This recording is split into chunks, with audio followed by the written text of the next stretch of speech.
Finally যে জায়গাটায় আমরা যাওয়ার জন্য আজকে বেরিয়েছিলাম সেই জায়গাটা প্রায় এসে গেছি। তো কিছুটা আগে আমরা দাঁড়িয়েছি, খুব সুন্দর এখান থেকে একটা ভিউ, যার জন্য দাঁড়ালাম আপনাদের দেখানোর জন্য। তার আগে জায়গাটা সম্পর্কে আপনাদের একটু বলে নিই। এটা হচ্ছে বাবা সিকিউরউদ্দিনের দরগা।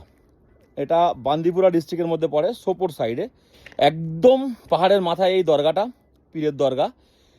তো ঘুরে ঘুরে ঘুরে ঘুরে উঠতে হয় একদম পাহাড়ের উপরে। অ্যাকচুয়ালি যখন গ্রিনারি থাকে, মানে মার্চ এপ্রিল মে মাসে কিন্তু দুর্দান্ত লাগে এই উপরে উঠতে, পুরো সবুজে সবুজ থাকে। এই সময়টায় অতটা সবুজে সবুজ নেই, যেহেতু গাছে পাতা ফাতা নেই, শুকনো শুকনো সব কিছু, তো অতটা ভালো লাগে না। তবুও বাড়িতে ছিলাম বলে ভাবলাম যে ঘুরে আসি।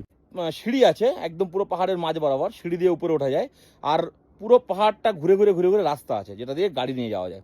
তো আমরা ওই ঘুরে ঘুরে রাস্তা দিয়ে উপরে উঠছি, একদম উপরে উঠবো। এখান থেকে দরগাটা দেখা যাচ্ছে, এই যে দরগা, আমরা প্রায় উঠে গেছি। আর এই হচ্ছে রাস্তা, এই রাস্তা দিয়ে আমরা ঘুরে ঘুরে উঠছি আর কি।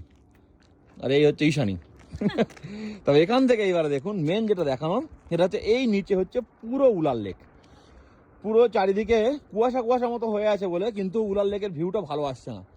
কিন্তু এখান থেকে যখন মার্চ এপ্রিল মে জুন মাসে আপনারা আসবেন, তখন কিন্তু দুর্দান্ত ভিউ পাওয়া যাবে, এটা কিন্তু এখনই বোঝা যাচ্ছে। এখান থেকে দেখুন নিচের নৌকাগুলো, উলার লেগে ছোট ছোট নৌকাগুলো দেখুন কেমন লাগছে। এই পাশে ছোট ছোট বাড়িগুলো পুরো সেই ছোট ছোট খেলনা বাড়ি, দেশলাইয়ের বাক্স মতো লাগছে। ওই নিচে একটা রাস্তা যাচ্ছে, ওই রাস্তা দিয়েও আমরা একবার এসেছিলাম। তো যাই হোক, সেটা এখন বলে লাভ নেই। তো এই হচ্ছে উলার লেক, পুরো চারিদিকে দেখুন